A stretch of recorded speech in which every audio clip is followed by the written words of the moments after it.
বুধবার মহারানী তুলসীবতী বালিকা বিদ্যালয়ে জেলা পর্যায়ের মডেল প্রদর্শনী প্রতিযোগিতা 2024-এর আয়োজন করা হয়। পশ্চিম জেলা শিক্ষা দপ্তর ও স্টেট পলিউশন কন্ট্রোল বোর্ডের উদ্যোগে এই প্রতিযোগিতার আয়োজন করা হয়। উপস্থিত ছিলেন পশ্চিম ত্রিপুরা জেলা পরিষদের ভারপ্রাপ্ত জেলা সভাধিপতি হরিদুলাল আচার্য, বিদ্যালয়ের প্রধান শিক্ষক সহ অন্যান্যরা। জেলা সভাধিপতি হরিদুলাল আচার্য জানান, বুধবার মহারানী তুলসীবতী বালিকা বিদ্যালয়ে জেলা পর্যায়ের মডেল প্রদর্শনী প্রতিযোগিতা অনুষ্ঠিত হয়। এই প্রতিযোগিতায় পশ্চিম জেলার মোট 30টি বিদ্যালয়ের ছাত্রছাত্রীরা অংশগ্রহণ করেছে।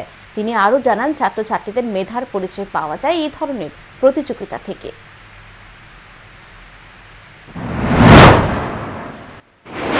এখানে মোট 30টা স্কুল পার্টিসিপেট করেছে।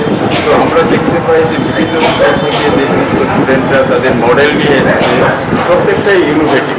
আমাদের সমাজকে সংরক্ষিত করা, সমাজকে সুস্থ রাখা, সুন্দর রাখা, এই ধরনের মেসেজ আছে এবং আমাদের সমাজকে কীভাবে আরও ডেভেলপ করতে পারে, এর মধ্যে দিয়ে ছেলেমেয়েরা যারা রয়েছে তাদের মেধার আমরা পরিচয় পাচ্ছি।